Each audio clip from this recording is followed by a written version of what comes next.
Senator साहब, ये तो यानी फॉरेन मिनिस्टर की कैपेसिटी में अगर आप ये कहें कि आपको पता है कि कौन इनके पीछे हैं, आपको पता है कौन फंडिंग कर रहा है, कौन आर्म सप्लाई कर रहा है, ये तो एक किस्म की कन्फेशनल स्टेटमेंट नहीं हो गई कि आपको पता है और फिर आप क्यों खामोश थे अब तक? ये बात क्यों नहीं पार्लियामेंट में आप लेकर आए, क्यों नहीं किसी नेशनल सिक्योरिटी कमेटी में आप लेकर आए ये बात?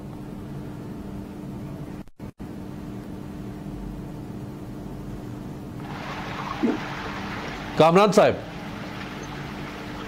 ये तो जिनको पता है उनको लेके आना चाहिए। वो तो एक वजीर खारजा भी हैं और साथ एक पीर भी हैं, तो उनके पास दो तरह की ताकतें हैं, एक रूहानी ताकत और एक हुकूमती ताकत। तो दोनों तरह की ताकतें होते हुए भी जो ना उनकी ये जरूरत अब तक नहीं हुई कि ये मामला जो ना यूएन में ले जाते, कि उनको पता है कि कौन सी जो ना गैर मुल्की ताकतें जो ना ये सारा कुछ कर रही हैं और उन ताकतों को एक्सपोज करते। और चीमा साहब ने फरमाया कि हम भी जो ना उस रोल पे हैं, तो मुल्क में भी जो ना हमारे अगेंस्ट कोई रेफरेंस फाइल किया जाता, इलेक्शन कमीशन में मामला ले जाया जाता कि पाकिस्तान पीपल्स पार्टी, पाकिस्तान मुस्लिम लीग, नून और जमीयत उलमा इस्लाम पाकिस्तान जो है वो इस तरह की हरकतें कर रहे हैं, वो दूसरों के रोल पे हैं, तो उनको यकीनन जो है ना वो अब तक ये मामले को रेफरेंस फाइल हो जाना चाहिए था अगर इनकी बातें दुरुस्त हैं। और अगर इनकी बातें दुरुस्त नहीं है तो फिर फेक न्यूज क्या होती है? ये तो इनका अपना जो ना इन्होंने नया ऑर्डिनेंस इंट्रोड्यूस करवाया, तो फिर इसी तरह का फेक इनके अगेंस्ट भी यूज होना चाहिए वो ऑर्डिनेंस। बड़े सख्त इल्जाम इन्होंने आयद कर दिए, एक वक्त के सदर के खिलाफ, कई वक्तों के वजीर आजम के खिलाफ और कुछ वज़रा आला के खिलाफ। वजीर आला हमारे भी साथी रहे हैं और भी साथी जो है ना, शहबाज साहब जो अपोजिशन लीडर है वो भी वजीर आला रहे हैं। इसके अलावा नून लीग की तरफ से मियां साहब जो है वो प्राइम मिनिस्टर रहे, कई दफा जरदारी साहब प्रेसिडेंट रहे। तो बड़े संजीदा इल्जाम आते हैं। संजीदा इल्जाम को या तो ये साबित करें या फिर इसके कॉन्सिक्वेंसेस फेस करने होंगे। अब इनको जो ना वो लिंक स्टैब्लिश करना होगा जो गैर ममालिक के साथ जो ना इनके बकौल जो है ना वो हमारा है, और यकीनन ये लिंक साबित अगर कर देंगे तो फिर मैदान में तन्हा रह जाएंगे जो ये चाहते हैं वैसे भी कि इनकी अच्छा कामरान साहब, इस हमले की जिम्मेदारी दाइश ने कबूल की है, यानी टीटीपी और उसके इत्तेहादी ग्रुप्स तो ये सब कुछ करते आ रहे थे। दाइश का एक जो डर हमारे ऊपर था कि दाइश कहीं आ ना जाए, ये बहुत बड़ी कार्रवाई है जो हुई और ये दाइश इसकी जिम्मेदारी कबूल कर रहा है। तो हम तो अभी टीटीपी को माफ करने की हुकूमत ने बातें की थी कि उनको किसी तरह मेन स्ट्रीम करें। ये दाइश कितना बड़ा खतरा हमारे सर पर आ गया?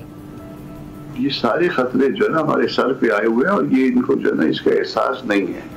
ये एक गैर मुतल्लिक शख्स को जो है ना वो हुकूमत की बागडोर जब पकड़ा दी जाए और उसको इस तरह से ला के मुसल्लत कर दिया जाए, तो वो इसी तरह के जो है ना मामला हुआ करते हैं जो इतनी मेहनत के साथ मामला जो ना वो तय हुआ था। इन्होंने पहले एक जो ना वो बकौल इनके जो दहशतगर्द तंजीम थी उसके साथ जो ना इन्होंने वो सारे मामला जो ना तय मुकाने की कोशिश की, अब दूसरे को भी जो ना एक्सेस दे दी। और मुझे जो ना मेरे पास एक इमरान खान साहब का एक स्टेटमेंट है, वो कहते हैं कि जब भी हम हुकूमत के खिलाफ कुछ करने लगते हैं तो धमाके हो जाते हैं। तो वो स्टेटमेंट मैं जो ना वो इसके बाद आपके साथ शेयर कर लूंगा। तो अब क्या बिल्कुल, जब वो ऑपोजिशन में थे ये बिल्कुल बयान दिया था उन्होंने, फरमाया करते थे ना। तो अब ये इनका मसला ये है कि कभी क्या फरमाया करते हैं और कभी क्या फरमाया करते हैं, तो हम भी इनकी बात को इतना संजीदा नहीं लेते। लेकिन एक बात तो कामरान साहब है ना कि दहशतगर्दी के हवाले से इमरान खान साहब ने, आपको याद होगा 2011 की शायद 2012 की शायद बात है, जब उन्होंने एक मार्च किया था वजीरिस्तान की तरफ ड्रोन हमलों के खिलाफ, और वो बड़े वोकल रहे हैं फॉरेन इंटरवेंशन पाकिस्तान में जो होती रही अमेरिका की सूरत में, ब्लैक वाटर की सूरत में और ड्रोन हमलों की सूरत में। तो वो कहते थे, उनका एक स्टांस रहा है बड़ा, और उस स्टांस पे उनको विंडिकेट भी किया गया।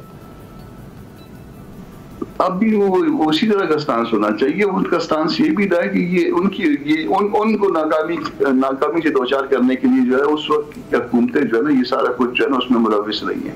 तो अब उनका ये क्या स्टांस है इस हवाले से? उनको भी इसी तरह की वो पुरानी स्टेटमेंट याद है या नहीं है याद?